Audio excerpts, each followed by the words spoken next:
एक बार फिर से स्वागत है आप सभी बच्चों का आपके अपने YouTube चैनल फ्री स्टडी पर।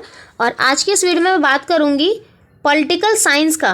थर्ड सेमेस्टर में पॉलिटिकल साइंस के कुछ इम्पॉर्टेंट क्वेश्चंस और आंसर्स की भी एक आंसर भी है जो एग्ज़ाम में हर बार पूछा जाता है। ये जो देखो एक क्वेश्चन तो ये है सत्तावाद से आप क्या समझते हैं, यूनिट सेकेंड से आया हुआ है। और इससे पहले जो है कल की मतलब जो एनसीए वालों का जो एग्ज़ाम है वो है 28 को, ठीक। इससे पहले पॉलिटिकल ऑनर्स वालों का भी एग्ज़ाम हो चुका है, तो वहाँ से भी अगर आप उनका क्वेश्चन पेपर देखोगे तो इसी टाइप के कोई क्वेश्चन निकलते हैं। हमने वो सारे क्वेश्चन पेपर आइडिया लगा करके ही आपको बताना शुरू किया है, ठीक। और उससे पहले जो था हिस्ट्री का पेपर था, और हिस्ट्री में भी वही क्वेश्चन आए थे जो हमने बताए थे, यानी फ्री स्टडी में जो क्वेश्चन सजेस्ट किए गए थे वही क्वेश्चन एग्जाम में सेम टू सेम आए थे।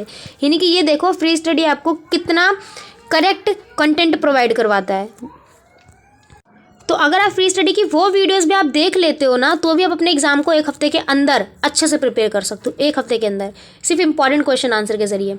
तो होप सो आपके लिए बहुत ज़्यादा हेल्पफुल रहा होगा वो।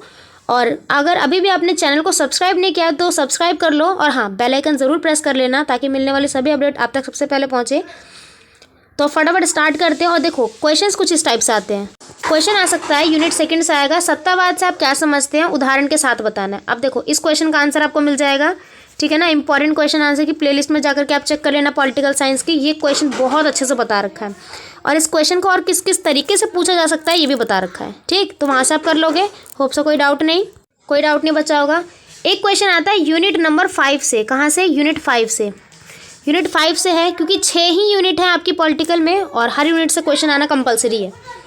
देखो क्वेश्चन आ सकता है दलीय व्यवस्था से आप क्या समझते हैं, दो दलीय व्यवस्था के गुण और अवगुण बताना है। यानी कि यहाँ पर दलीय व्यवस्था में आपको पार्टीज पढ़नी होती है, एक दल, दो दल और बहुदल पार्टी के बारे में किसी भी शासन व्यवस्था में। तो उसके नेगेटिव और पॉजिटिव दोनों पॉइंट आप पढ़ लेना अच्छे से।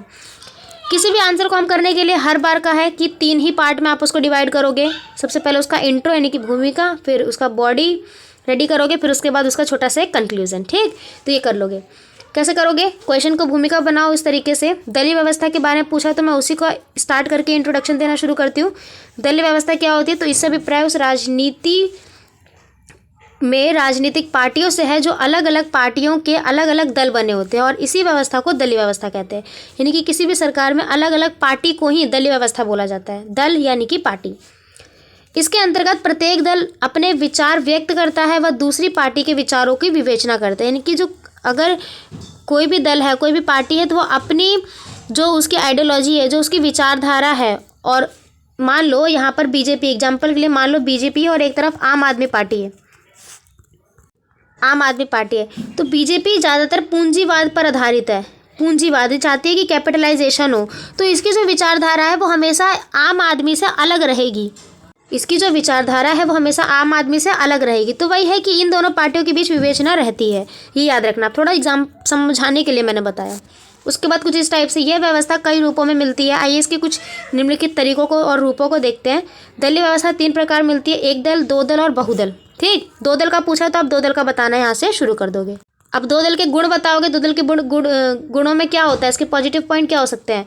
दल जो होता है वो जन इच्छाओं के प्रति जागरूक है, पहला पॉजिटिव पॉइंट, सकारात्मक पॉइंट। दूसरा राजनीतिक स्थिरता रहती है। तीसरा कम मतदान विकल्प प्रदान करवाती है, यानी कम वोट में भी आप अपनी पार्टी बना सकते हो। चौथा समझ में सरल होती है, यानी समझने में आसान है। पांचवा संगठित दल होता है, यानी मिला जुला दल होता है। छठा सरकार की रचनात्मक आलोचना करता है, ये रचनात्मक आलोचना है। एक तरीके से ये पॉइंट इसके अवगुण में भी है, लेकिन रचनात्मक इसलिए ये गुण में भी माना गया है। सातवां जनता के कल्याण की ओर अग्रसर रहता है, यानी कि जनता के प्रति हमेशा उदार रहता है, उनके भले बुरे के बारे में सोचता है ये पार्टी। 2 दल व्यवस्था। इसके गुण देखो आप, दोष देखो, नेगेटिव पॉइंट क्या हो सकते हैं। सबसे बड़ा नेगेटिव पॉइंट तो यही है कि कम मतदान विकल्प उपलब्ध कराता है, यानी कि कम वोट है। अगर मान लो 4 कहीं पर है, 4 सीटें हैं और 4 में से 3 सीटें उसको मिल गई, 4 में से 3 सीटें मिल गई, तो सामान्य सी बात है कि वहाँ पर वो विजय हो जाएगी, जीत जाएगी पार्टी। लेकिन हो सकता है ना वो 3 सीटें खरीद के लाए, तो क्या फ़ायदा? कम मतदान विकल्प में यही होता है। दूसरा प्रतिस्पर्धी कम है, कंपटीशन कम होगा क्योंकि इसका कोई विरोधी दल नहीं। अंतरदलीय समझौता होता है, यानी कि पार्टी के अंदर ही बात खत्म हो जाए, जनता तक ना जाए। चौथा आपसी मतभेद बना रहता है। छठा पांचवा बहुमुद्दे पर आवाज़ का भाव रहता है, यानी कि अलग अलग मुद्दे नहीं उठ पाते इनके बीच। छठा, शांति का भाव, क्योंकि आपस में ही बात नहीं चलती है इनकी। इन सब को एक्सप्लेन करने के बाद अंतिम में क्या लिखोगे? एक छोटा सा निष्कर्ष। बस अब निष्कर्ष आपका अपना होना चाहिए, अच्छे से लिखो आप निष्कर्ष, बस और कुछ नहीं। इतना लिखने के बाद एग्जामिनर आराम से आपको 15 नंबर देगा, 15-20 जितने नंबर का क्वेश्चन होगा आराम से दिखे, कोई दिक्कत नहीं। होप्स ये वीडियो आपके लिए बहुत ज़्यादा हेल्पफुल रही होगी और आप अपने एग्ज़ाम को भी अच्छे से प्रिपेयर करोगे। अगर आपने अभी भी टेलीग्राम ग्रुप ज्वाइन नहीं किया तो वहाँ जा करके ज्वाइन कर सकते हो। आंसर राइटिंग आप हमें वहाँ पर भेज सकते हो, कोई दिक्कत वगैरह कोई परेशानी वगैरह तो वहाँ पर आप हमसे पूछ सकते हो। मिलते हैं अगली वीडियो में। अब थैंक्स टू बीइंग हियर और हाँ, बेस्ट ऑफ लक।